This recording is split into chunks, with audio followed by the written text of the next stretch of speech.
Bonjour et bienvenue à tous sur le podcast d'Aventure Humaine pour ce nouvel épisode. Alors c'est un épisode un petit peu particulier parce que c'est vrai que sur Aventure Humaine, en tout cas sur ce format, c'est généralement plutôt Gaëlle qui prend la parole.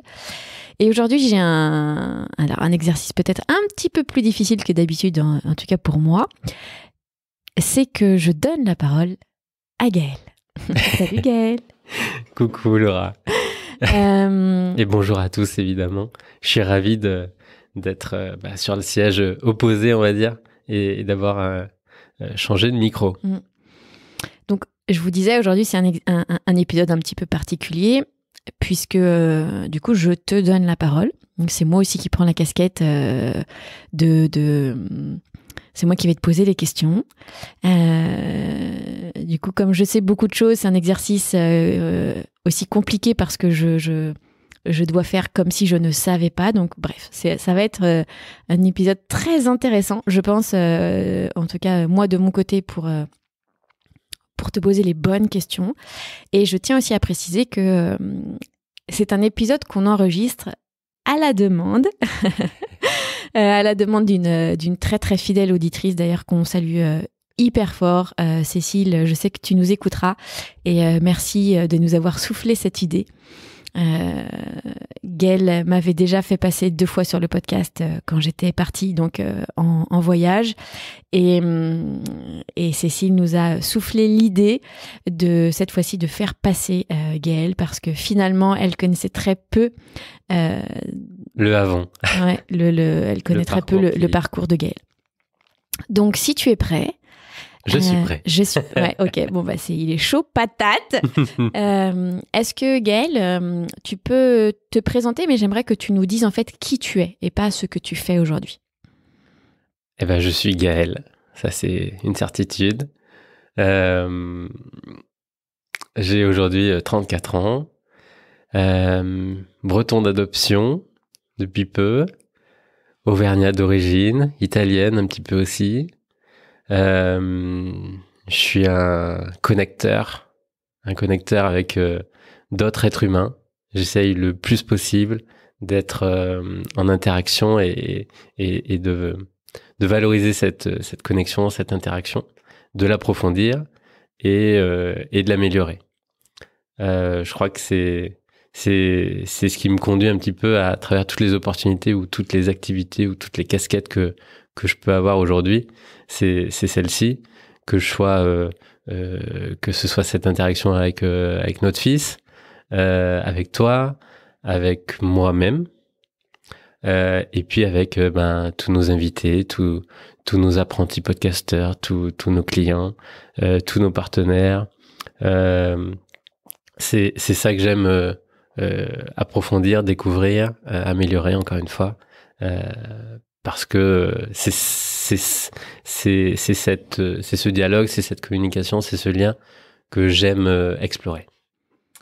Alors, petit aparté, et tu me permets, s'il te plaît, de rebondir sur déjà 2 petites choses.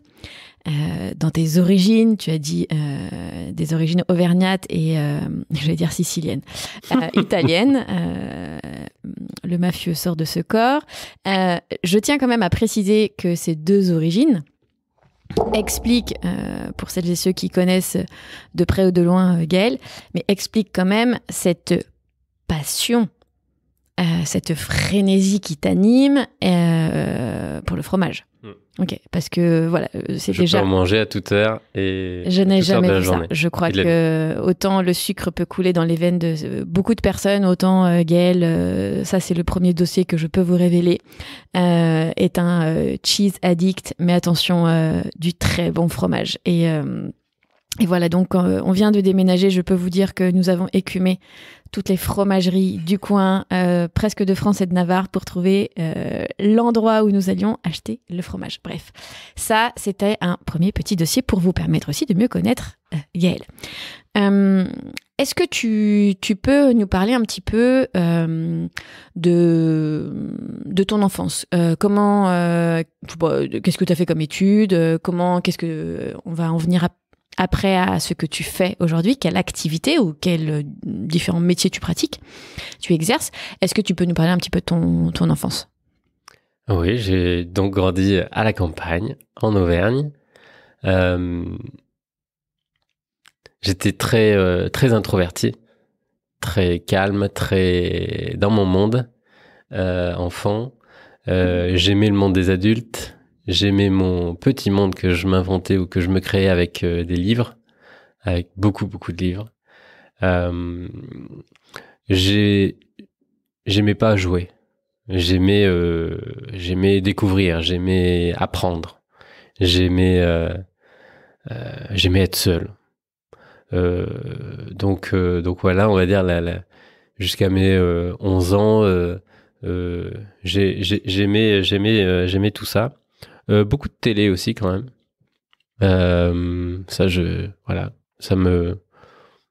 Et avec du coup des séries ou des documentaires ou je pense que avant mes 11 ans, j'étais déjà addict à des émissions comme Capital ou 7 à 8, tu vois.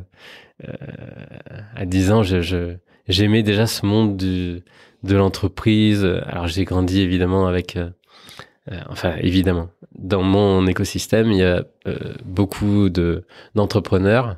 Mon père était agriculteur, il est devenu chef d'entreprise après. Mes oncles, mes cousins, mes grands-parents étaient à leur compte. Donc c'était proche de moi, on va dire.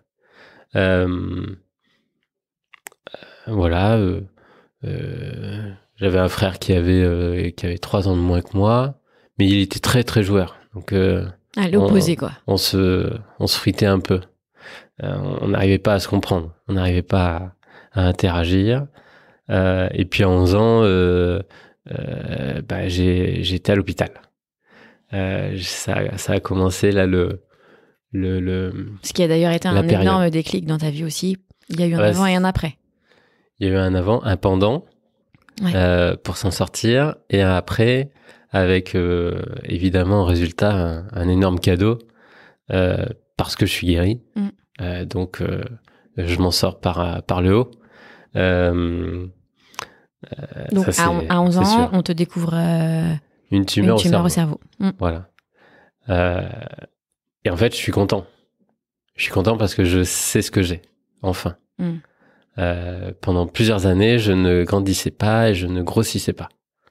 Donc c'était une stagnation et du coup un danger, évidemment.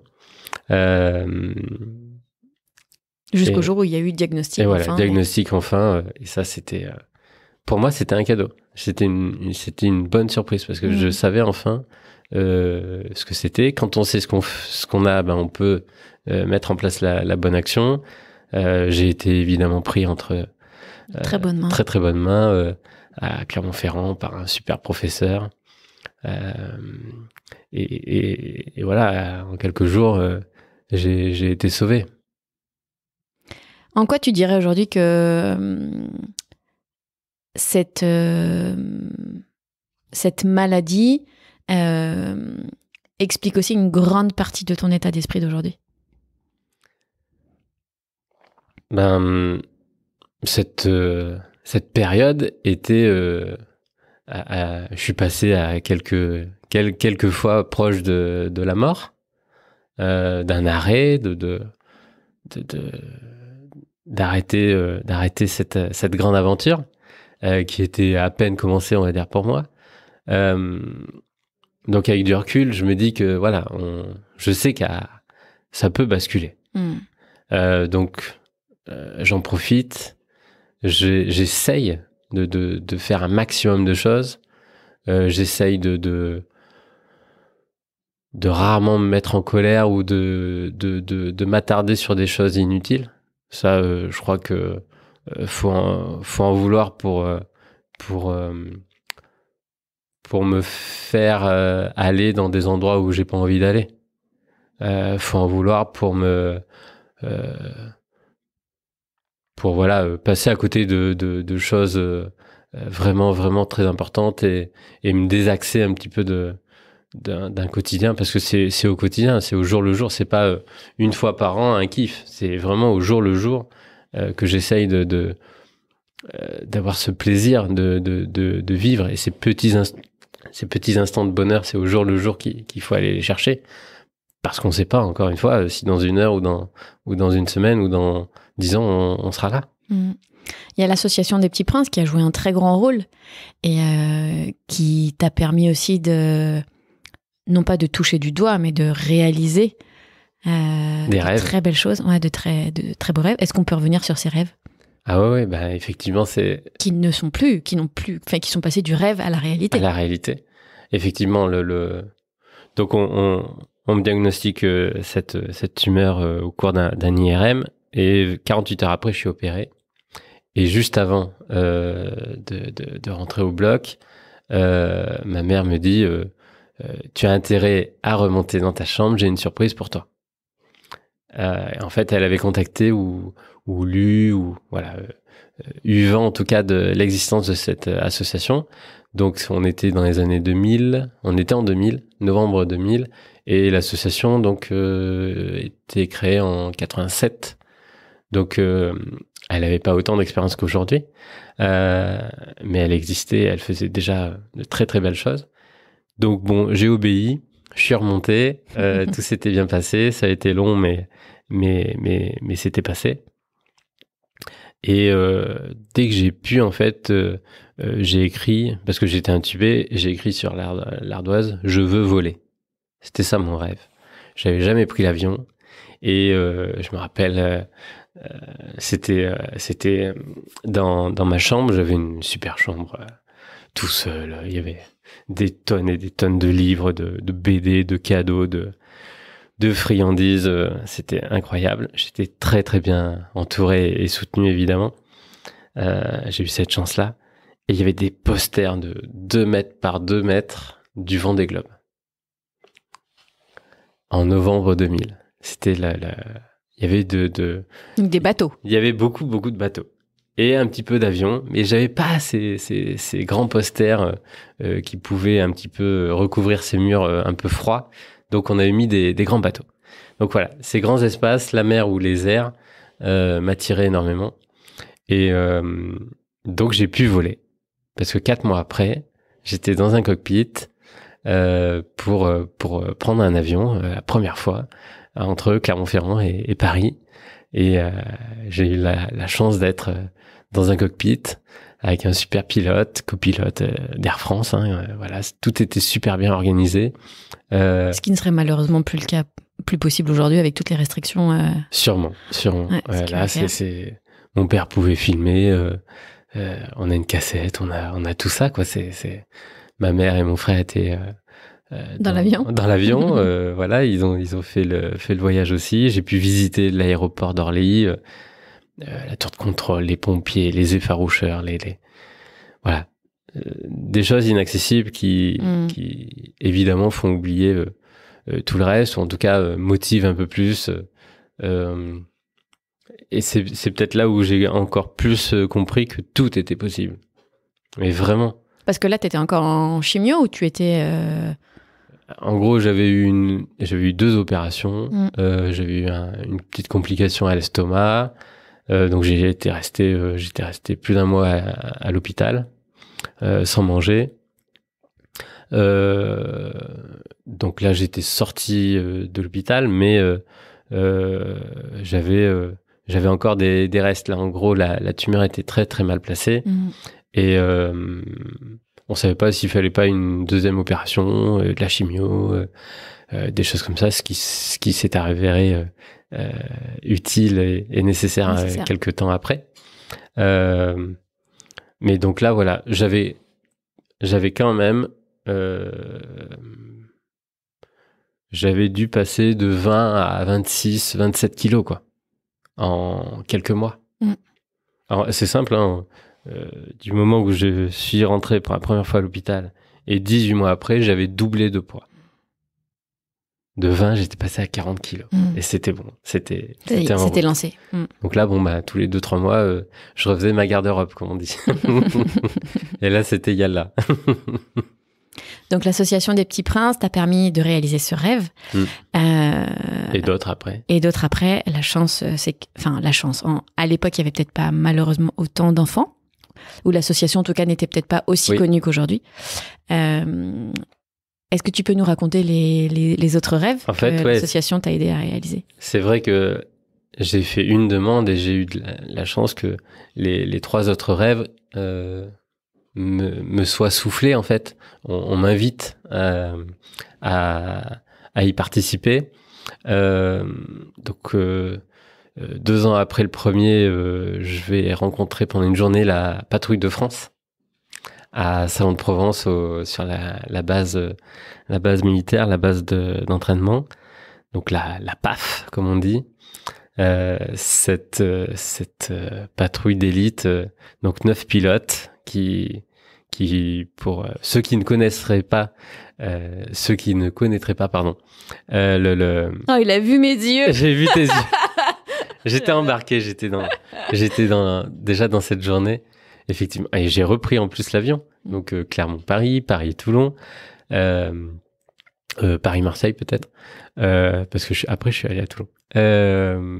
Et donc voilà, j'ai vécu une journée d'entraînement de ces pilotes. Donc le briefing, briefing qui normalement est interdit vraiment au public, même à d'autres personnes. C'est vraiment leur moment où ils se concentrent, où ils répètent. C'est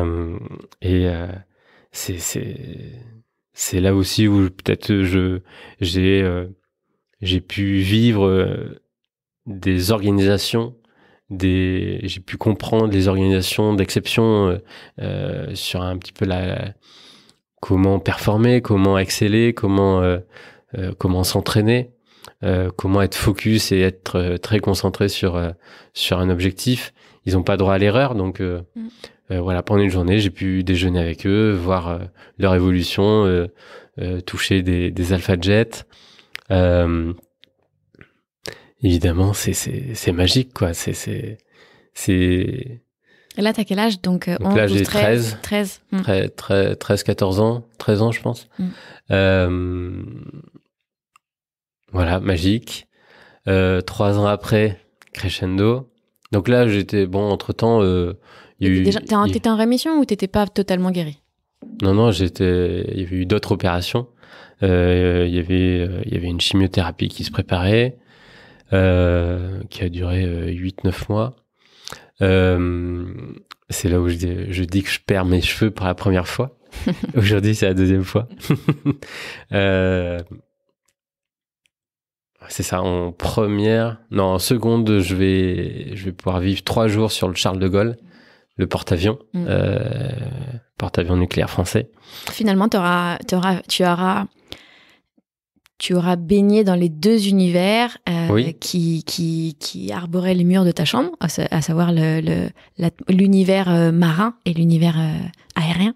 Et aujourd'hui, encore plus, avec notre rencontre à Saint-Malo, la route du Rhum, la Bretagne, quelques beaux podcasts en perspective autour de la mer et de la course au large. Donc, oui, c'est ces grands espaces qui offrent de la liberté, du calme, de la beauté, qui me ressource beaucoup plus qu'un centre-ville. C'est certain. Donc voilà, le Charles de Gaulle, je vous la fais je peux pas la faire courte, mais on embarque à Toulon, donc base militaire. Le Charles de Gaulle était à quai. J'avais dû arriver en fin de journée, donc il faisait nuit. Pour la petite histoire, en plus, il y avait une équipe de journalistes du journal de TF1 qui nous accompagnait, donc caméraman, journaliste, donc on a tous les rushs. Là, j'étais avec 2 autres enfants. Et donc le Charles de Gaulle, pendant la nuit, se met en route. Ouais. Il décolle pas, mais voilà, il part en mer. Et donc là, on vit appontage, catapultage, on visite tout, les cuisines, les tours de contrôle, les mécaniciens, les soutes, les salles de machines, les salles de contrôle, tout. On dort dans les mêmes espaces que les marins. Euh, et on a pu déjeuner avec l'amiral. Donc voilà, ça aussi c'est incroyable d'être reçu et d'être écouté, d'être interviewé. Tu vois, déjà, peut-être que je commençais à... J'ai eu mon petit quart d'heure de gloire, je suis passé sur TF1, voilà. En 2 minutes, c'était drôle. Et puis surtout, on est rentré en hélicoptère. Alors ça, je crois que c'était le clou du spectacle parce que Charles de Gaulle, il n'allait pas nous ramener à terre pour Tu m'étonnes. pour nos beaux yeux. Donc, il continuait l'entraînement ou sa mission.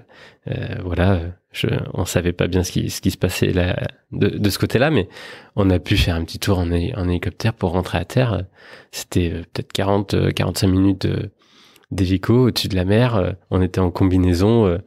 Enfin, c'était juste magique. Et les caméramans qui continuaient à nous filmer, à documenter tout ça. C'est là où je suis ravi, vraiment ravi d'avoir pu du coup vivre tout ça. Ça c'était exceptionnel.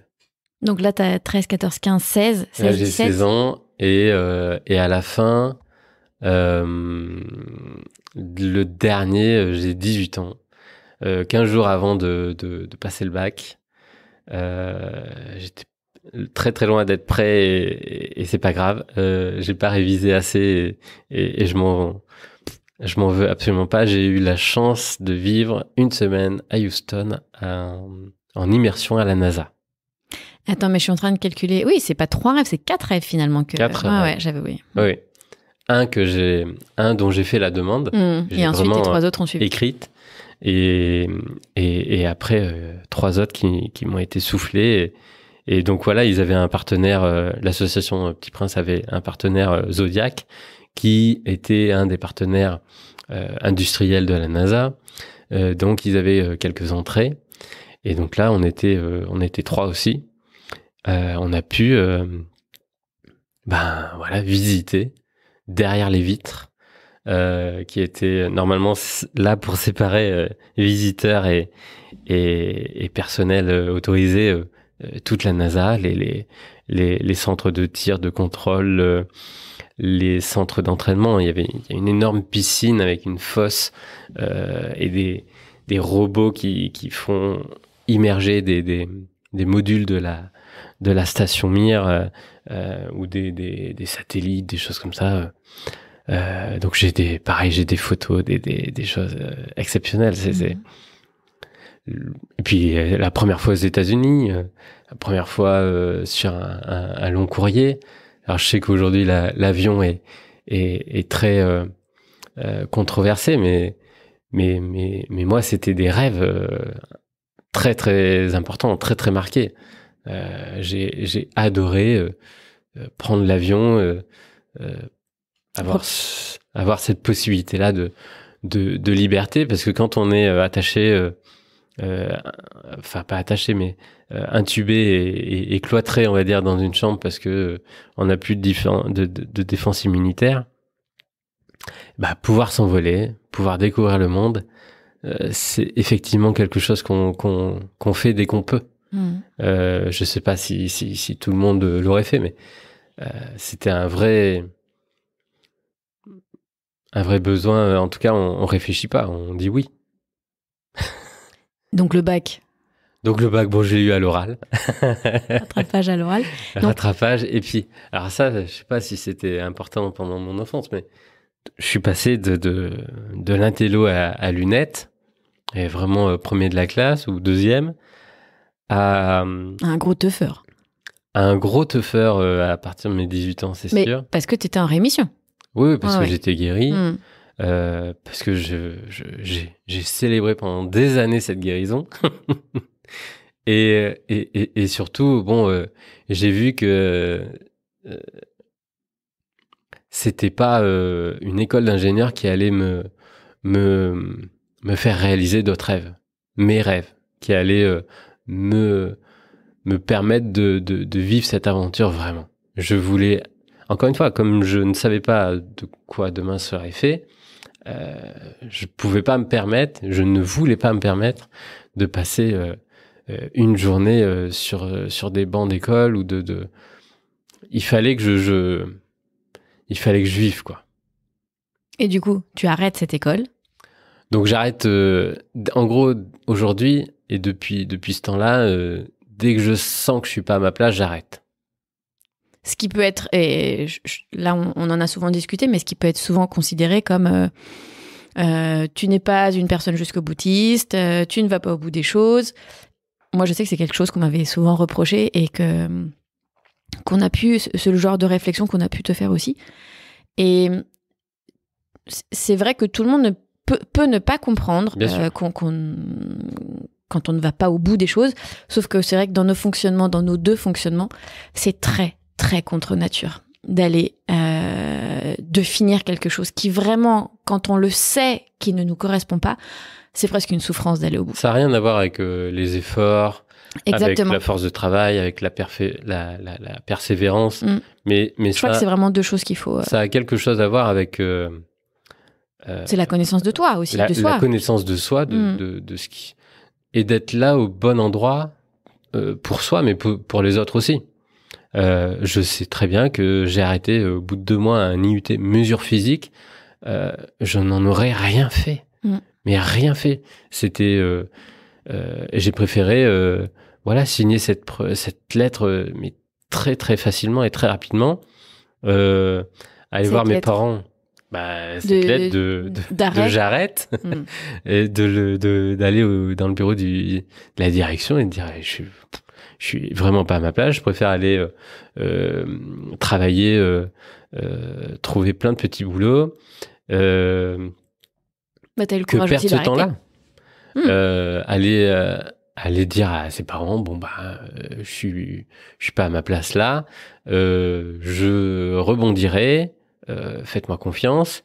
Et c'est ce que j'ai fait en trouvant du coup une formation en alternance dans le domaine du bâtiment. Et j'ai adoré. Il y avait de l'alternance, donc il y avait cette possibilité-là concrète. Pardon. Il y avait vraiment concrètement des interactions, des apprentissages qui étaient calqués sur la vraie vie, sur le monde de l'entreprise. Il y avait du terrain. Il y avait du terrain, voilà. J'étais pas inactif. Je supportais pas ça. Donc, tu as été au bout de cette formation ? Oui. En 5 ans. En 50 ? Oui. Ah ouais, donc, ok. Enfin, 4 ans pour avoir un bac plus 2. Mais 5 ans après le bac, puisque voilà. Donc oui, j'ai pris mon temps, mais c'est pas grave. J'avais la possibilité de le faire. J'ai redoublé. Ouais, bon.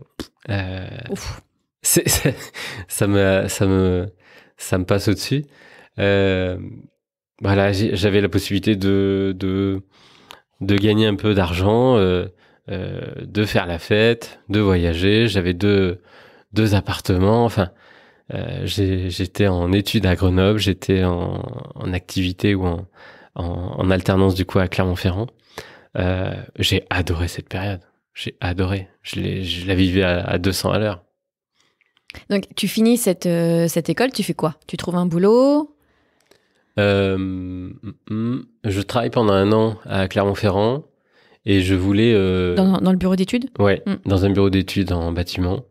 Donc en CDD, je voulais poursuivre mes études.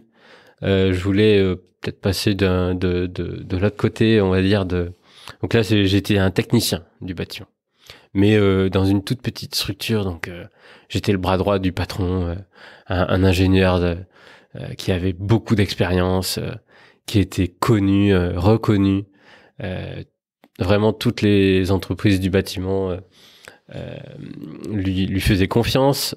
C'était que des projets, des moutons à 5 pattes. Donc, enfin, j'ai vu une diversité de chantiers, de projets, d'interlocuteurs, aussi bien des entreprises, des partenaires publics, des institutions publiques, des privés, des particuliers, des entrepreneurs, des entreprises de toute taille. J'ai adoré faire ça. voilà, là j'ai vraiment découvert. Et puis j'observais beaucoup. Je disais oui à tout. Je savais tout faire. Donc en gros, j'apprenais à faire une fois que je devais le faire.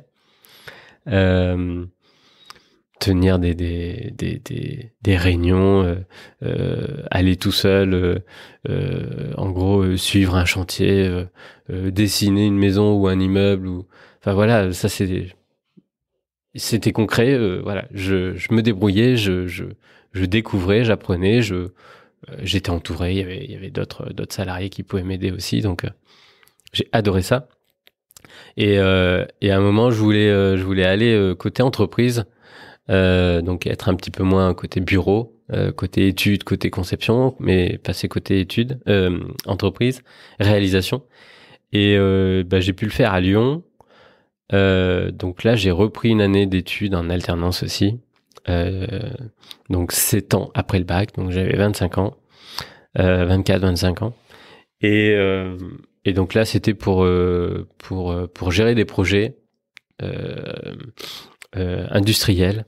Là aussi, pour l'anecdote, en une semaine, j'ai vécu le fait d'être accepté dans une formation à Lyon pour faire de la gestion de projet en bâtiment.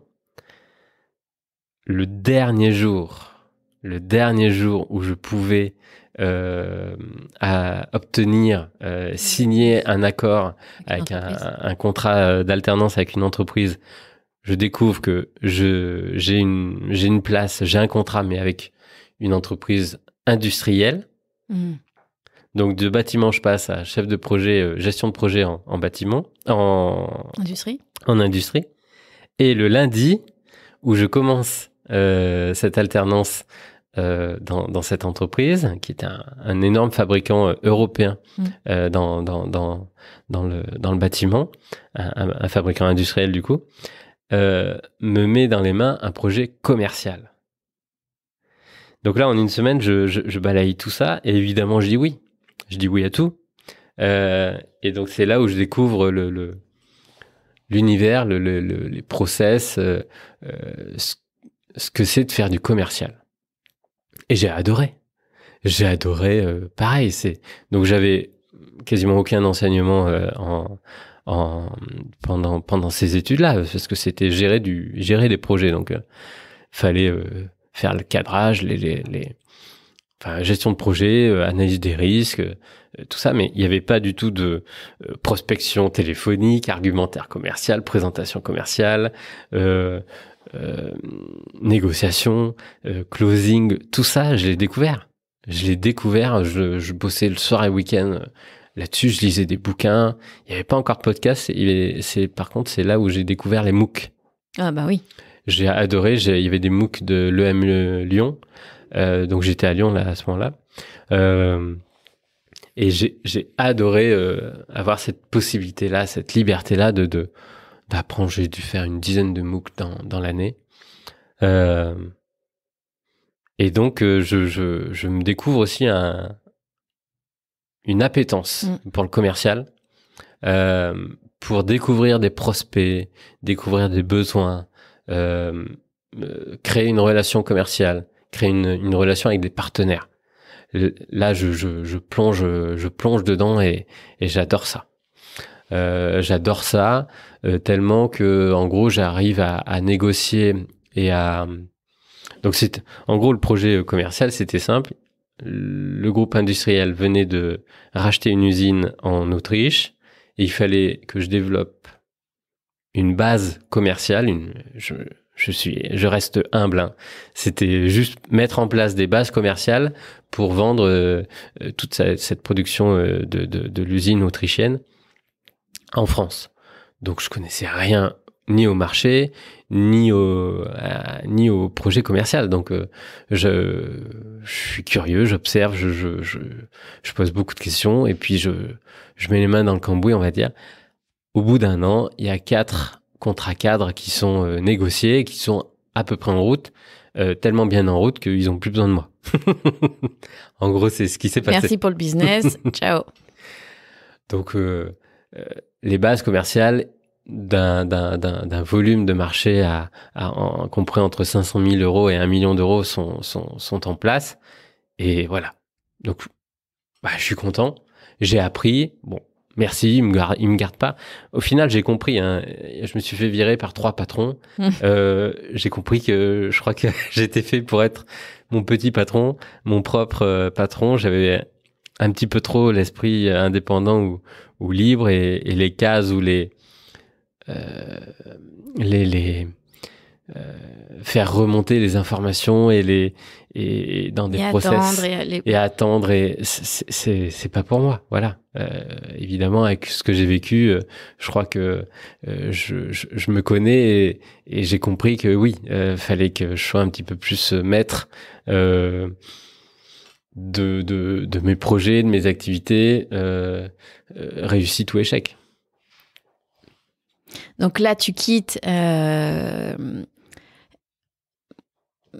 cette entreprise industrielle. Du coup, là, j'étais à Lyon fin 2014.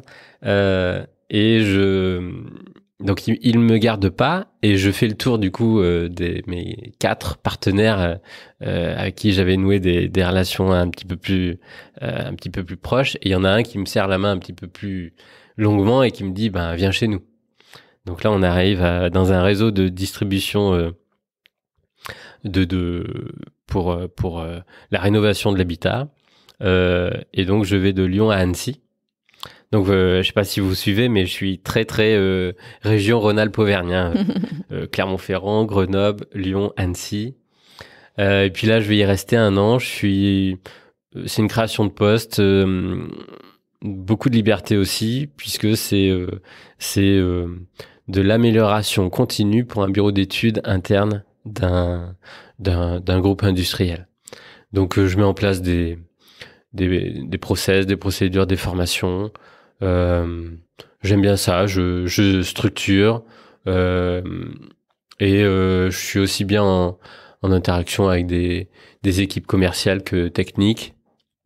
Je fais le lien entre beaucoup de services, beaucoup de personnes, d'interlocuteurs. J'aime beaucoup ça. Je renégocie tous les contrats d'achat. Donc voilà, je vois que ce que j'ai appris au niveau commercial, j'arrive encore à le mettre en place là et ça me plaît.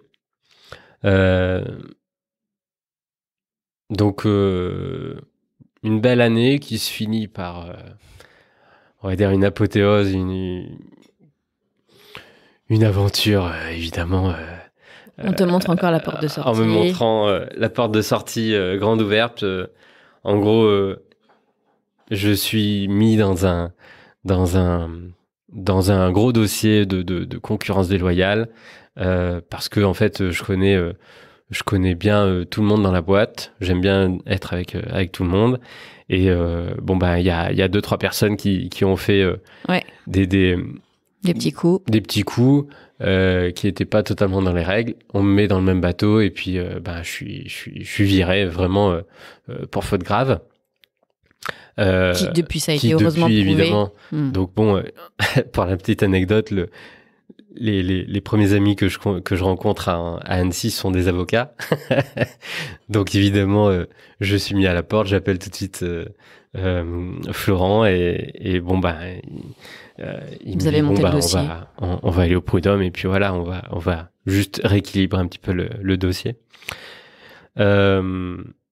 Et puis 2 heures après aussi avoir été viré, j'ai mon cousin qui me dit si t'es dispo, on peut travailler ensemble. Et il venait de monter son bureau d'études en ingénierie, donc il avait besoin de quelqu'un comme moi. J'avais ce qu'il fallait pour l'aider. Donc je crée ma micro-entreprise à ce moment-là. Ce qui est drôle, c'est que encore une fois, hein, pour les anecdotes, on est là pour ça. 3 jours avant être viré, j'avais mon numéro de micro-entreprise. J'avais commencé à faire des petits projets, des petites choses, Ah mais oui, mais c'est parce que aussi j'avais eu un énorme accident là. Et oui, mais c'est fou comment on en vit et on arrive, on connecte les points après. En fait, l'été à Annecy, sûr de moi, j'avais un vélo tout neuf et je me dis que je peux. Te connaissant, tu n'es clairement pas parti en petite balade. Je peux faire le warrior, je suis jeune, absolument pas sportif, mais ça c'est pas grave. À la force du mental, je me dis on peut faire de grandes choses. Certes, mais attention quand même. En gros, je suis des copains qui font une sortie le jour de la fête de la musique, donc le 21 juin. Je me dis, eh ben allez, on va se faire un beau petit col de la Forclaz pour ceux qui connaissent. Il y aura une belle vue sur le lac et on part sur cette montée, sur cette ascension.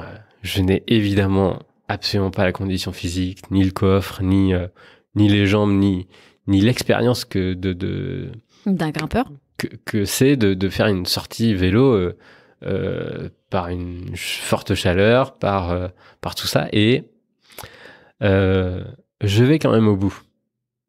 Je vais en haut. Ça, c'est sûr que j'y suis allé. Mais j'avais pas compris qu'il fallait garder de l'énergie pour être totalement maître de sa descente. Garder des réserves pour avoir cette lucidité. Et donc, clairement, j'avais épuisé toutes mes réserves. J'avais débranché le cerveau, ça je sais très bien faire, mais un peu trop là ce jour-là, et donc on entame la descente. Je suis les autres, et là il y a l'ivresse de la descente, où justement après avoir eu mis autant d'efforts à monter, et ben ça descend tout seul, et ça descend très vite, et ça enchaîne les virages. Et on voit bientôt la voiture, donc c'est parfait, on accélère. On se dit qu'on a une petite soirée de prévue pour la fête de la musique.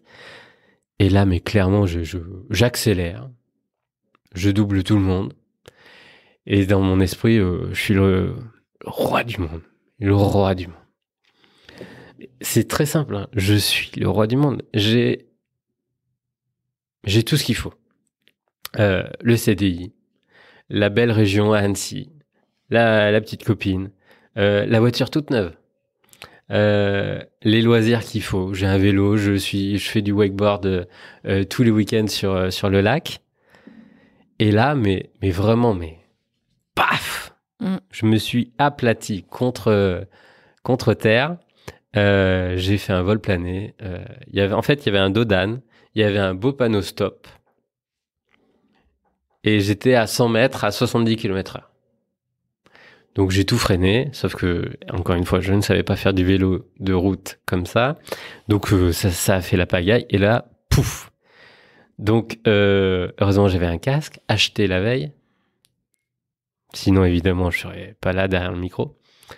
Et là, en une fraction de seconde, je comprends que j'étais un petit peu en train de me désaligner, de me prendre pour quelqu'un qui réussissait tout, alors que vraiment, j'avais pas tout à fait compris pourquoi j'avais été sauvé, pourquoi j'avais potentiellement, pourquoi j'étais encore en vie, quoi. Donc là, c'était un petit coup d'arrêt, gros coup d'arrêt, 3 mois d'arrêt, 7 fractures, un pneumothorax. Je suis encore une fois bien douillé. J'avais la carte fidélité à l'hôpital, mais je pensais l'avoir arrêté. Et donc oui, c'est vrai que donc pendant 3 mois cet été, je me dis, il y a d'autres choses à faire. Mais quoi?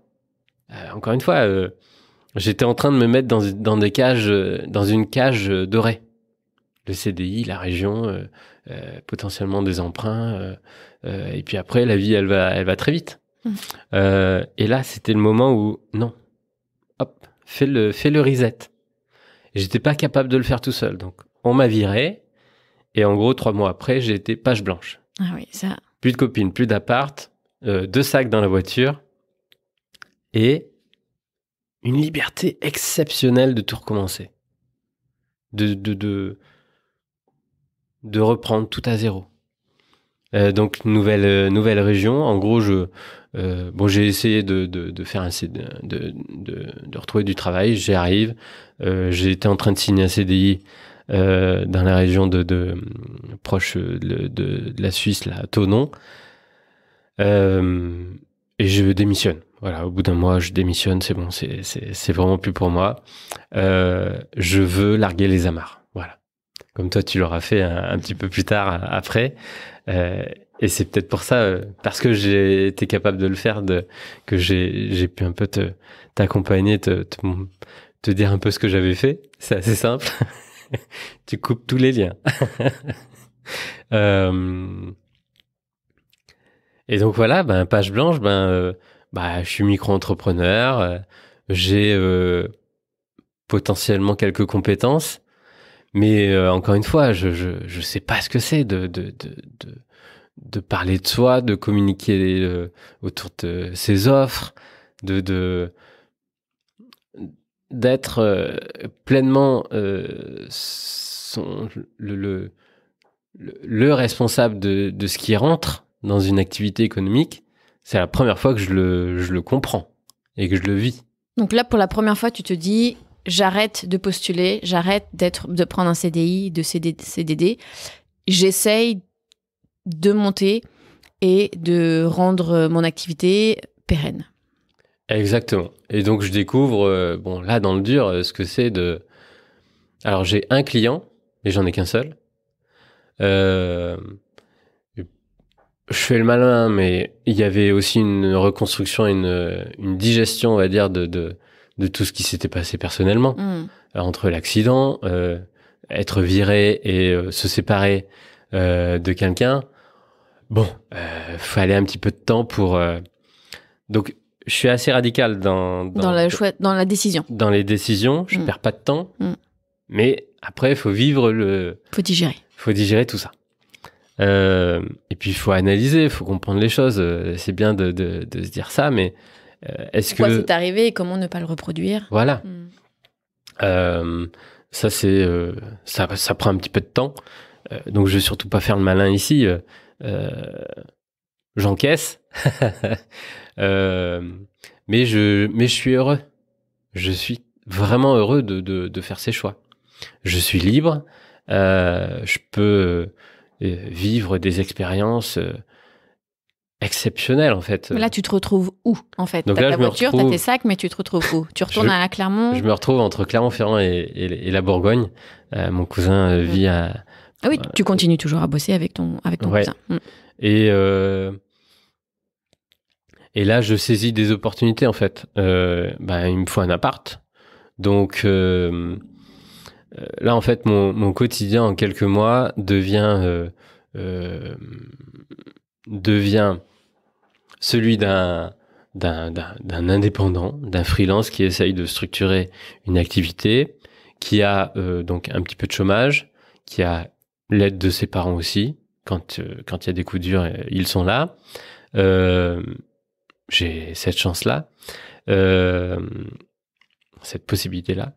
Je découvre aussi le monde des séminaires, des conférenciers, des infopreneurs, comme on dit. Donc, on est en 2016. Et donc, je comprends toutes les casquettes que doit avoir un indépendant. Moi, je n'ai fait que des études techniques. J'ai eu des projets un peu commerciaux. Ça m'a beaucoup aidé des projets commerciaux, avec un axe commercial. Et par contre, je connais pas le marketing, je connais pas la communication, je connais pas le monde du digital. Tout est à faire, tout est à construire là-dessus. J'en ai conscience, mais donc je veux pas reprendre des études, ça sert à rien, mais je sais qu'il y a des MOOC, je sais qu'il y a des podcasts. C'est à ce moment-là que je découvre tous les podcasts, là, 2015-2016. En gros, au moment où j'ai cet accident, je m'abonne, je découvre ce monde du podcast et de cette création de contenu. Et donc voilà, je vis de cette activité, je la mets en place. Au début, donc, en cherchant des clients bureau d'études. Donc, je me mettais en mode sous-traitance. Je comprends que ça me va pas bien, que c'est pas très rentable et que c'est pas très épanouissant non plus. En gros, j'étais en train de me remettre 24 heures derrière 12-14 heures par jour derrière un ordinateur et c'était pas ce que je voulais faire. Et en même temps, j'attaque un chantier de rénovation d'un appartement à Nuit-Saint-Georges. Donc voilà, j'ai 24 heures dans la journée, je suis tout seul, mais j'ai beaucoup de projets. Et là, la force du focus, je la comprends petit à petit. Je dois redéfinir des priorités et un focus pour arriver à vivre d'une activité, quoi. Mais est-ce que c'est aussi la période où, à travers les séminaires, tu parlais du digital, tu parlais des infopreneurs, c'est aussi la période où tu apprends, où tu prends le temps pour la première fois, en tout cas tu découvres ce que se connaître veut dire. C'est-à-dire que quand tu me parlais souvent d'un séminaire qui t'a permis de rencontrer notre super Hélène, qui est une fée, une amie très proche.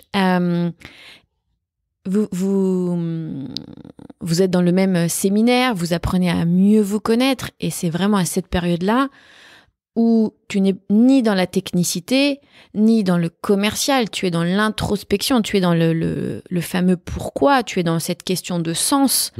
Je crois que c'est aussi la base, en tout cas moi d'un point de vue en prenant de la hauteur sur ton parcours, je crois que c'est aussi ce qui te permet, ce qui t'a permis par la suite de construire quelque chose de beaucoup plus aligné. Je crois que c'est parce que aussi tu avais pris ce temps avec bien évidemment les signaux très forts que tu avais envoyés la vie. Mais je crois que c'est parce que tu as pris le temps déjà de t'entourer de personnes différentes, peut-être beaucoup plus alignées.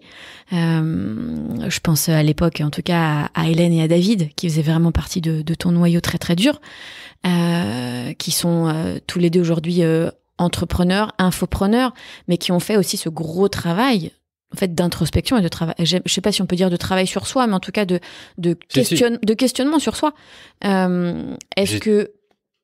J'étais déjà coaché, j'étais déjà vraiment accompagné sur un travail de connaissance de mes racines, de mes origines. C'était un gros travail que j'ai fait en psychogénéalogie pour dépasser, pour comprendre un petit peu le pourquoi j'avais vécu ou je vivais des expériences comme la maladie ou les accidents ou les licenciements, les choses comme ça. J'aime beaucoup poser cette question du pourquoi. Mais sur la mission, sur l'activité, je l'avais pas encore fait.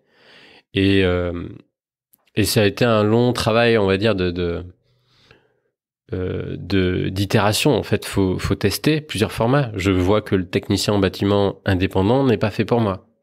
Je vois que la casquette je sais pas, formateur, infopreneur uniquement ne me va pas. En fait, je construis, je teste plusieurs formats et et puis tu pioches dans ce qui t'intéresse. Et je pioche, voilà, dans ce qui fait vraiment sens. Et effectivement, avec Hélène, on est un vrai binôme pendant une petite année. Mais c'est quasiment au quotidien, voire donc Hélène est belge, David aussi, et je découvre la richesse des Belges. J'aime beaucoup ce pays. J'aime beaucoup, en tout cas... Cette province. Pardon. J'aime beaucoup ce peuple. J'aime beaucoup aussi... je fais vraiment de superbes rencontres. Et je vois que... en fait, je fais beaucoup d'événements. je rencontre Tu assistes beaucoup. beaucoup à beaucoup Voilà, d'événements. je suis dans le public, hein, oui. Je vois année après année, en fait, que les rencontres que j'ai faites l'année précédente, j'ai, je suis devenu un petit peu, j'ai été mémorable. Les échanges que j'ai avec les personnes, Les gens s'en souviennent. beaucoup d'intervenants sur scène, justement, les gens s'en souviennent. Ça, c'est un premier tilt, parce que je me dis, je suis toujours pas présent sur le digital, les réseaux sociaux non plus. Donc, pour que les gens se souviennent de moi un an après, c'est que notre échange, il a été, ou notre discussion, ou voilà, A été riche ou décisif. le déjeuner ou le dîner qu'on a partagé à ce moment-là, bah, il a été intéressant. Et je commence à comprendre que j'ai une qualité d'écoute, une qualité d'échange à ce moment-là. Donc, on est en 2017. De micro-entreprise, je crée une société qui a pour vocation un peu plus d'accompagner des entrepreneurs et investisseurs à donner un nouvel élan à des bâtiments du patrimoine.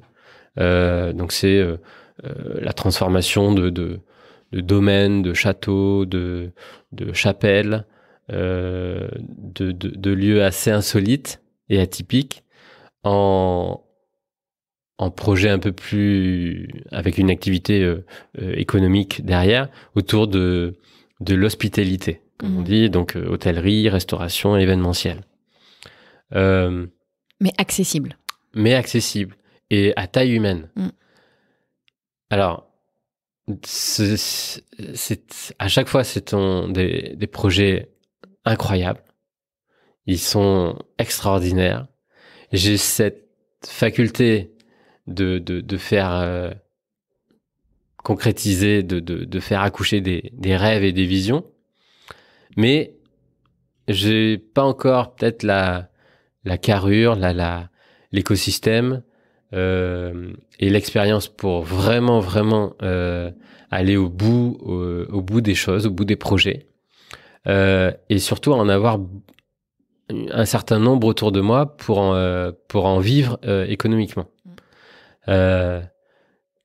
Donc là, il y a une période où ce que je peux raconter et ce que je peux vivre est waouh,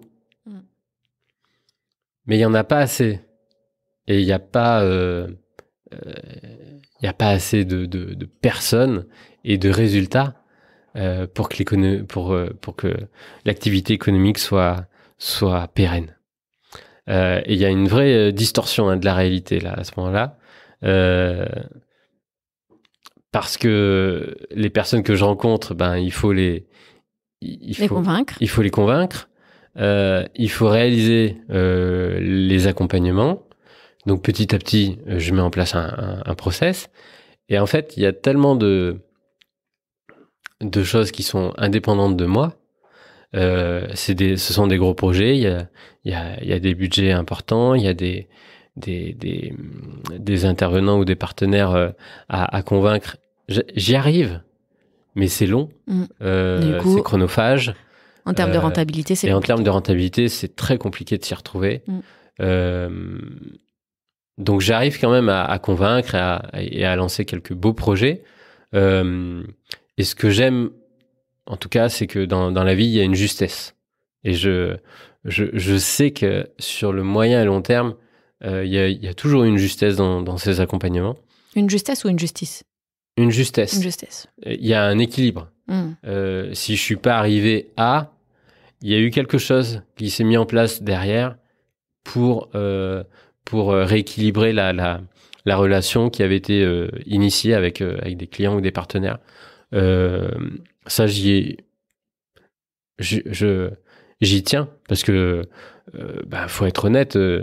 Si un résultat si le résultat n'est pas là, c'est difficile de poursuivre, c'est difficile de se regarder dans la glace, c'est difficile de poursuivre des relations.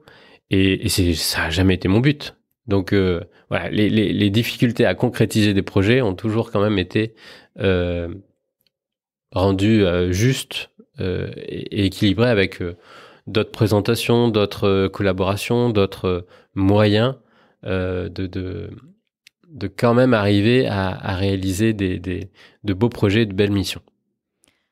Donc là, face à ce constat de la rentabilité économique un petit peu compliquée, qu'est-ce que tu fais? On va dire que là, c'est aussi la période où on se rencontre. Et je sens un réel élan. En me voyant? Oh là là. à vivre une sacrée aventure qui est... toi, tu l'as vécu évidemment de l'intérieur, c'était ton voyage autour du monde. Donc, on va dire que la priorité devient de vivre et de te permettre, en tout cas, de t'accompagner à mon juste niveau à ce moment-là, avec ma place qui était évidemment en France. Et ben cette aventure, ce voyage. Donc, je réalise quelques missions, mais je suis, on va dire, au point mort en termes de développement commercial. Je sens que il y a quelque chose qui est grippé, qui est compliqué à mettre en place. Alors, je commence à me dire, je peux faire des immersions, je peux faire des séminaires, je teste le format de la conférence. Et surtout, en fait, j'avais déjà testé et lancé le premier podcast en 2017 qui s'appelle 1001 chantiers. Donc, j'ai plusieurs casquettes, plusieurs projets et j'essaye de trouver l'écosystème vertueux qui va permettre à chaque projet qui met en lien un petit peu toutes ces activités, tous ces pans d'un écosystème, podcast, événementiel, accompagnement un petit peu plus collectif et individuel. Et en même temps, tu es à l'autre bout du monde et j'essaye d'être, on va dire, le point, la personne de référence, clé. la personne clé, on va dire, qui peut être le support logistique ou émotionnel de cette aventure. Et du coup, donc là, ça nous amène en 2019. Je vais faire 3 très très beaux voyages pendant cette année. J'ai la chance d'avoir la possibilité d'aller au Panama pour un super projet avec Hélène, avec une superbe aventure, une superbe mission qui ne voit pas le jour pour l'instant parce que évidemment il y a eu aussi d'autres et le Covid entre-temps. D'autres choses qui ne sont pas de mon ressort. Juste après, c'est la Nouvelle-Zélande. Donc, un super road trip ensemble en Nouvelle-Zélande où on commence à parler d'aventure humaine, entre autres. Après, il y a un petit voyage au Canada, un petit road trip, enfin un petit séjour au Canada. Donc, beaucoup de voyages. Et je sens que ma période en Bourgogne va toucher à sa fin. J'ai réussi à rénover un appartement en plusieurs mois. Ça a été compliqué d'aller au bout, mais il fallait évidemment le faire. J'ai appris beaucoup de choses. J'ai appris là, évidemment, qu'il fallait déléguer, qu'on ne pouvait pas être sur tous les fronts avec une intensité aussi forte que demande la création d'une entreprise, la réalisation de soi, la rénovation d'un appartement vraiment de A à Z. C'était des casquettes importantes, mais voilà, j'ai beaucoup appris et je, je n'ai jamais plus refait la même chose, de tout commencer avec une intensité aussi forte. Alors, à ce stade de ton parcours, ça me fait quand même penser, avec toutes les expérimentations, parce que tu as beaucoup expérimenté, tu as beaucoup testé, tu as beaucoup... oui, tu as beaucoup testé. Ça me fait penser à toutes les activités fructueuses que tu as pu mettre en place à l'école. Puisque oui, Gaëlle faisait déjà du gros bise dans la cour d'école. Alors que très certainement, hein, vous et moi étions très loin. Moi, je jouais pas aux billes. Non, c'est clair. Quand on jouait à chat, Gaël, il récoltait les euros dans sa petite poche. Et est-ce que tu peux juste, parce que je voudrais pas c'est que drôle, mais entre la cour d'école et puis le collège. c'est vrai. J'avais monté des petits business. J'ai à peu près tout vendu à mes camarades. Alors jamais de drogue, mais j'ai vendu des CD gravés. J'ai vendu des pompes, donc des anti-sèches. Parce que mon père avait acheté un ordinateur. Moi, en 95, 96, j'avais déjà un ordinateur à la maison. Et on va dire dans les années 2000, il avait chopé un scanner. Donc moi, je faisais très bien mes devoirs. J'ai survolé ma scolarité vraiment. J'avais cette chance-là, et heureusement, parce que sinon ça aurait été encore plus compliqué. Donc en fait, je faisais ma fiche de révision et je la scannais en réduction. Donc je la faisais en format 25% et je découpais des petites feuilles avec toute la leçon et je vendais 2 euros l'anti-sèche, mais il y en avait 10 qui me l'achetaient à chaque contrôle, quoi. Donc, vraiment, j'avais mon petit business. Ça coûtait rien. 10 feuilles. Et moi, j'avais pas besoin d'anti-sèche. Donc, c'était drôle. Je vendais aussi ça m'avait épaté. J'avais des cartouches d'encre de couleur. Ah oui, ça c'est vrai. Ma mère a acheté des lots de fournitures scolaires, des choses comme ça. Et un jour, elle ramène ça. Et donc, avec plusieurs stylos plumes, voilà. En fait, j'avais réussi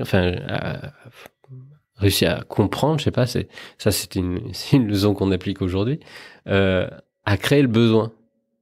En fait, j'écrivais avec de l'encre de couleur et surtout les copines, elles voulaient faire pareil. Alors, je leur vendais des cartouches et des stylos plumes de couleur. Je sais pas si les autres ils connaissaient pas, mais enfin voilà, 2 euros le stylo plume, mais c'est incroyable. Et des CD gravés, alors des DVD gravés, des films. Alors ça, moi j'étais un petit peu un pirate là-dessus. Je hackais les films, les choses comme ça. J'avais un graveur, encore une fois, j'avais la chance d'être vraiment gâté. C'est sûr qu'avec ce qui se passait à l'hôpital, mes parents m'ont beaucoup gâté. Mon frère était se réfugier dans le sport. Moi, j'étais avec ce combat et cette aventure que je devais mener. Encore une fois, il n'y avait pas de question, quoi. Quand on est enfant, ado, on n'a pas de feuille d'impôt à remplir, hein. On a quelque chose à faire dans la journée, c'est survivre, c'est vivre, c'est être sur le positif, c'est être concentré sur ça. J'avais pas d'enfant, j'avais rien, aucune responsabilité à m'occuper à part moi, quoi. Gérer ma douleur, gérer ces conversations et ces rendez-vous, ouais, c'était des rendez-vous avec moi-même. Donc, mais j'en avais aucun autre, donc c'était assez simple. Donc mes parents me gâtaient beaucoup et quand même pour montrer un petit peu l'état d'esprit de mes parents, c'est que quand même j'étais en chimiothérapie et ils ont quand même lancé une aventure, un projet familial en cherchant et en adoptant ma petite sœur en Géorgie. Donc, moi, j'avais plus de cheveux. J'en bavais un petit peu toutes les 3 semaines, mais l'aventure et la vie et la famille continuaient. Et ça a été très bénéfique. Moi, j'étais très moteur là-dedans aussi, parce que je pressentais. Donc, bon, il y avait sûrement un déséquilibre familial, affectif, d'attention, ce que je peux comprendre. Mais du coup, en ayant une petite sœur, ça a rééquilibré le clan familial et c'était très bénéfique pour tout le monde, je pense. Pour moi, pour mon frère, ma petite sœur, elle avait besoin beaucoup d'amour, donc c'était très bien. Et voilà, ça a recentré un petit peu les choses et c'était en tout cas très très important et aucun regret puisque tout le monde a pu s'en sortir. Est-ce que tu peux on va essayer de reprendre juste après quand tu parlais du podcast. Ouais, il y a eu le voyage. Aujourd'hui, finalement, quelles sont tes activités? Alors aujourd'hui, on a Aventure Humaine. Ça, c'est la force d'avoir créé un projet qui est plus grand que nous, qui nous dépasse maintenant. C'est la force d'avoir créé un média qui a rencontré une audience, qui évolue, qui grandit et qui se reconnaît à travers des valeurs et un ADN qu'on a mis tous les deux au cœur d'Aventure Humaine. Et ça s'est construit étape par étape. On n'est pas journaliste, on n'est pas producteur de contenu dans l'écosystème parisien, mais en fait on l'a créé, on l'a compris petit à petit. Toutes ces forces, toutes ces valeurs, toutes ces étapes dans la construction d'un tel média. Et aujourd'hui, c'est très très riche. Je crois que beaucoup de choses aujourd'hui ont été possibles et demain tout ce qu'on va mettre en place sera possible grâce à Aventure Humaine. Donc ça, c'est une première casquette, animateur, producteur de podcast. Avec cette expérience, on a eu la nécessité aussi de se réinventer au moment du confinement, parce que donc moi mon activité était pas encore stabilisée, elle se cherchait encore et j'ai vite compris qu'il y allait aussi avoir une grande interruption dans la possibilité de créer des hôtels, des restaurants ou des écologes. J'étais en train de lancer et de choisir cette spécificité dans le domaine de la construction pour être plus facilement identifiable. J'avais compris qu'il fallait non pas répondre à l'ensemble des demandes, mais en choisir une et bien la faire et bien la processiser. Mais coup d'arrêt, c'est sûr que j'allais plus pouvoir faire tout ça. Toi, t'avais pas eu le temps de te réinventer encore. Et donc, à distance, sur le digital, avec notre expérience, on a rapidement saisi cette opportunité d'accompagner des indépendants, des entrepreneurs, aujourd'hui des TPE, PME, à lancer, développer, produire des podcasts. Oui,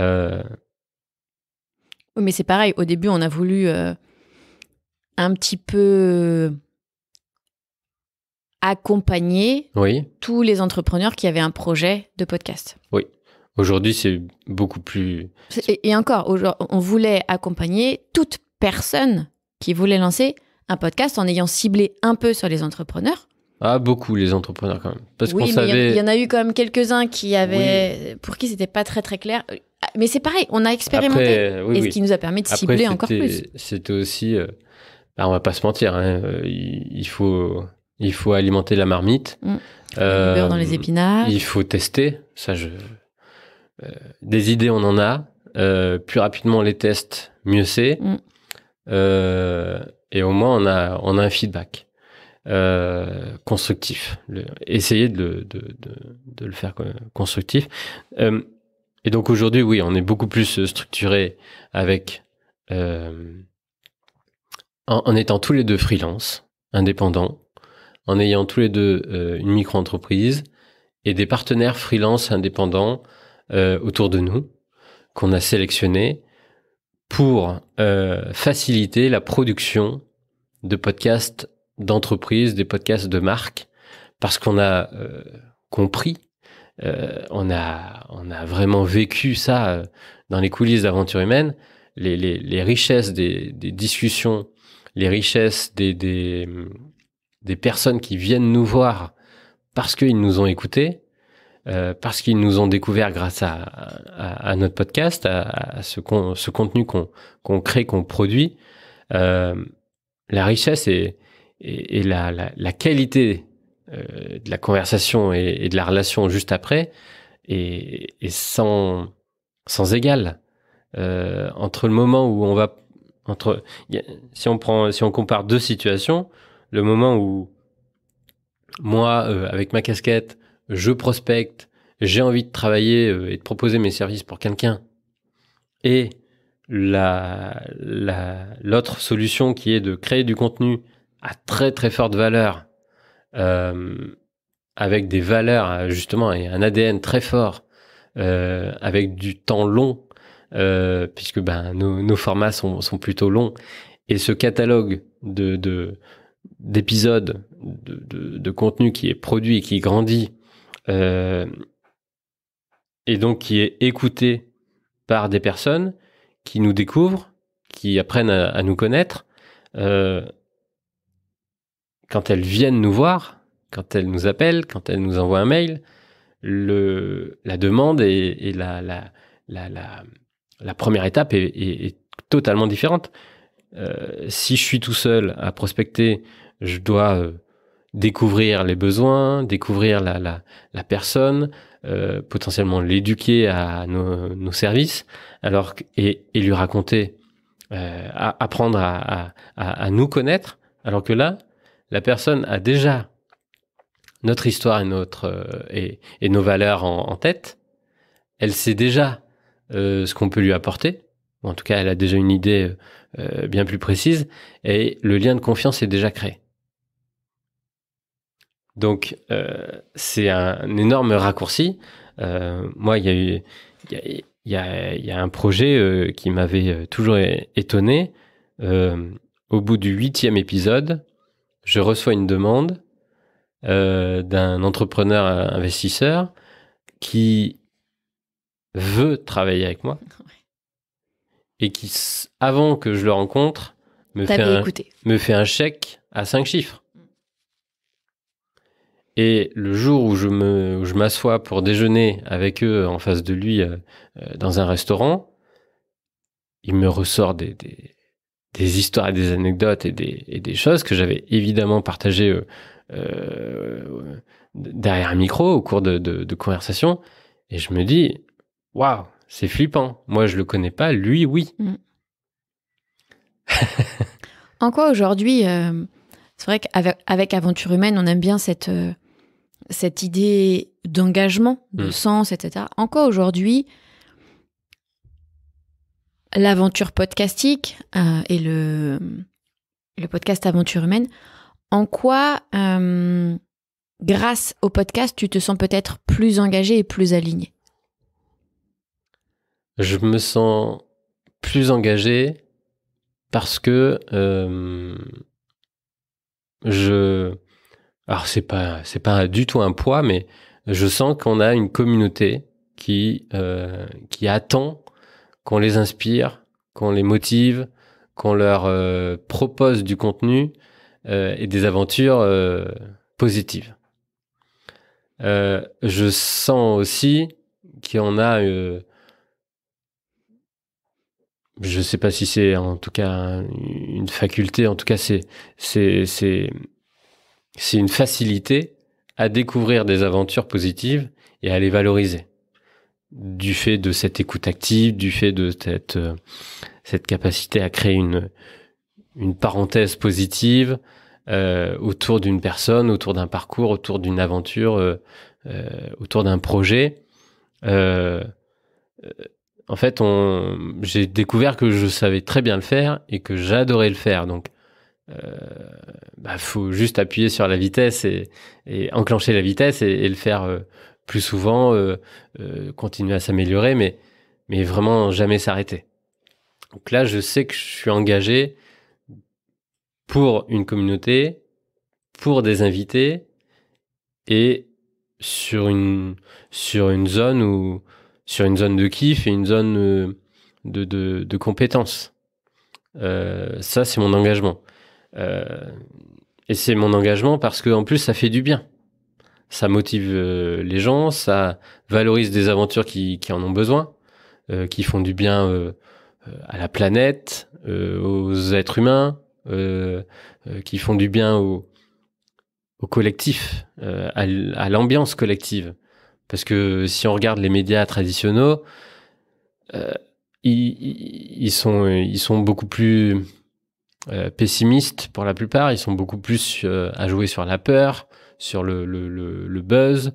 Oui, mais parce ce sont des journaux d'information. Nous, on n'est pas dans cette information. On n'est pas du tout là-dedans. Ouais, on est vraiment très indépendants. Oui. On est plutôt sur de la valorisation positive que sur de l'information quotidienne et généraliste. C'est clair, on n'est pas du tout pareil, mais je sais que moi, ça fait des années que je regarde plus la télévision, les journaux ou la radio. Je choisis mon contenu. Je choisis ce que je lis, ce que j'écoute. Il faut que ça me nourrisse, que ça m'alimente, que je sois grandi par cette consommation-là. Mais c'est aussi d'ailleurs grâce à toutes tes lectures, à tous tes enregistrements, à toutes ces connexions humaines, que tu arrives justement à connecter les invités et les clients entre eux. Tu as cette vision et cette facilité de prise de hauteur, mais c'est ça, je te l'ai toujours dit, c'est grâce aussi à ton écoute active. T'as un cerveau mais qui percute quand même très vite. Toi, dans ton cerveau, en fait, t'as du fromage et un hoverboard. J'ai un mapping aussi de toutes ces aventures que je vis et toutes ces personnes que je rencontre. Et je cherche le plus rapidement, ou en tout cas le plus facilement possible, à me dire la personne que j'ai en face de moi, qui doit-elle rencontrer dans mon dans mon écosystème. Parce que je sais que moi, c'est comme ça que j'ai pu rebondir, c'est comme ça que j'ai pu voyager, c'est comme ça que j'ai pu créer des aventures, des projets, des activités incroyables. C'est parce que j'ai été moteur là-dedans et j'ai posé ces questions. Qui dois-je rencontrer ? Qui connais-tu ? Qui me recommandes-tu ? Qui puis-je appeler pour m'aider dans telle situation ? Qui puis-je appeler de ta part pour ou en tout cas quel est le spécialiste que tu connais dans tel ou tel domaine ? Si je vais à Bruxelles demain, qui dois-je rencontrer ? Enfin, ça a toujours été comme ça. Ma force ou la construction de projets ou d'aventures est basée sur cet entourage.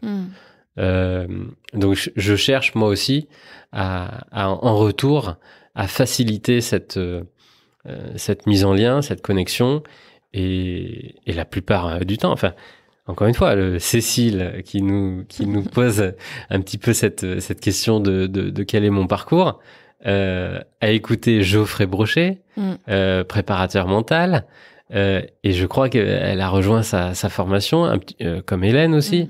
Enfin, on crée des synergies et des ponts qui permettent de rebondir, qui permettent de Comme, valoriser, qui permettent de s'aligner. comme Angélique et Hélène et Cécile qui travaillent aujourd'hui ensemble. Enfin, c'est génial. C'est magique de comprendre que autour d'Aventure Humaine, et parce qu'on connecte et qu'on valorise les parcours, je suis pas certain que si Cécile avait reçu juste un mail ou juste vu un post sur Facebook de telle ou telle personne, elle aurait signé.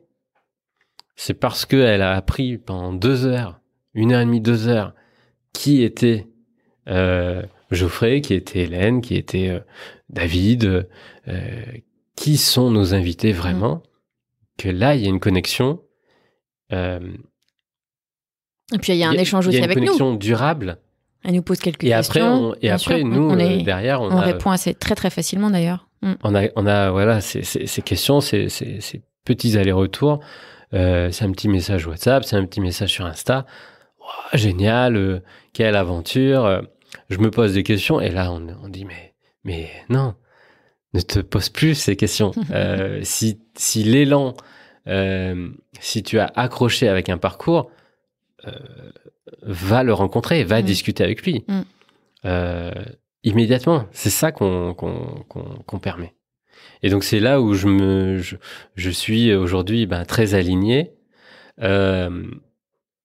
J'ai été à un moment désaligné parce qu'on a arrêté Aventure Humaine. Et là, c'était flou. Là, c'était dur. Là, c'était difficile et compliqué de mener le développement de Podcast Mania alors qu'Aventure Humaine était en arrêt. C'est vraiment depuis qu'on l'a remis en route que nous avons déménagé, que nous avons on l'a restructuré, on a repensé plein de choses. Et choisi vraiment les tâches, les missions, l'écosystème dans lequel on voulait évoluer, que tout est ouvert et que tout est porteur, tout s'alimente vraiment. Et aujourd'hui, Aventure Humaine alimente Podcast Mania puisque nos invités nous demandent comment on fait. Comment on fait pour créer un podcast, pour le produire, pour le développer. Et du coup, pour faire grandir des projets entrepreneuriaux, des aventures associatives, des aventures sportives, la plupart du temps, on arrive à trouver un angle où le podcast a sa place et où le podcast vient vraiment porter un projet, le valoriser. Et c'est ça qui est très chouette et très vertueux.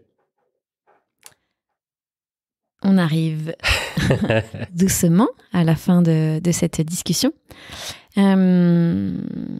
Est-ce que tu peux me dire déjà là, même s'il n'est que voilà, c'est le matin, est-ce que tu pourrais me dire avec qui tu aimerais bien prendre non pas ni un verre d'eau ni un café, mais moi j'ai envie de te dire un verre de vin. Un verre de vin, évidemment. Si j'avais le choix. Je vais être... je vais pas être innovant puisqu'il y en a d'autres invités qui ont déjà parlé de... Mais j'aimerais bien prendre un verre de vin avec mon arrière-grand-père, Colombo. Et ce serait génial. un verre de vin qui me raconte son aventure parce que il a traversé, il est venu en France à pied, il a traversé les Alpes à pied, très très jeune. Ça a duré longtemps apparemment, sur plusieurs années. Il est passé de l'Italie en Auvergne, donc avec très très peu de moyens. J'aurais plein de questions à lui poser sur qu'est-ce qu'il a vécu comme aventure et pourquoi il a fait ça, comment il a fait ça. Voilà, j'ai quelques débuts de réponse, mais évidemment, j'ai pas de confirmation et j'ai surtout pas son héritage à lui. J'ai la chance d'avoir beaucoup connu ma grand-mère et d'avoir un enregistrement podcast, on va dire, avec elle. C'est un interview qui est diffusé sur Aventure Humaine, justement. C'était un super cadeau pendant le confinement. Et donc j'aimerais bien avoir la possibilité d'enregistrer cette conversation autour d'un verre de vin avec mes aïeux, cet arrière-grand-père, mon grand-père aussi que j'ai pas connu, ma grand-mère que j'ai pas connue. Tout de suite, je sortirai les micros et j'enregistrerai. Si vous nous écoutez, vraiment, faites-vous ce cadeau, quoi. C'est que vous lanciez un podcast ou pas, c'est pas grave. Juste prenez un téléphone sur la table. Prenez votre smartphone, prenez rendez-vous avec vos grands-parents, vos parents.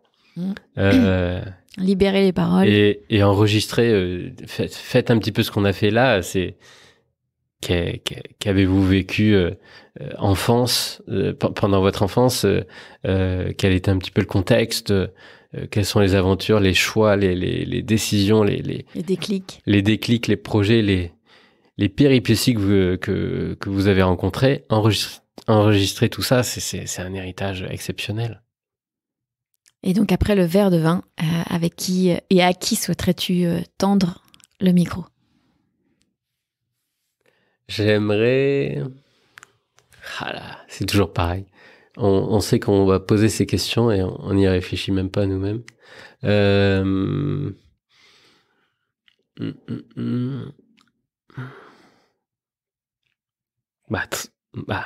Très simplement. Cécile. J'en étais sûre. Cécile. Ouais, elle aurait beaucoup de choses à raconter aussi. Va enregistrer un superbe épisode avec Cécile qui a une expérience incroyable.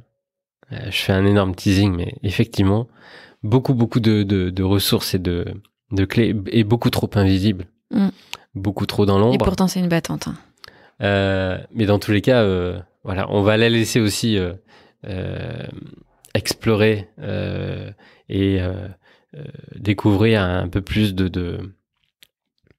en apprendre un peu plus sur elle, sur le développement aussi de ses activités, et là, il y aura une vraie richesse, et là, on va pouvoir connecter les points. Donc oui, évidemment, je veux entendre cette conversation entre toi et Cécile. D'ailleurs, je passe un petit message. Alors, que ce soit Cécile ou finalement un autre auditeur ou une autre auditrice, n'hésitez pas à nous faire remonter vos retours, vos questions, que ce soit sur Insta, que ce soit sur LinkedIn ou sur le site internet. Il n'y a pas Gaëlle et moi d'un côté, puis vous de l'autre. C'est voilà, si vous avez des questions, ou même si, je sais pas, vous avez plein de choses à raconter, mais faites-vous connaître. On n'est pas inaccessible, loin de là. Ah, au contraire. Au contraire. Et c'est pas pour rien qu'on a appelé d'ailleurs le podcast Aventure Humaine. C'est voilà, le lien humain pour nous est vraiment très très important.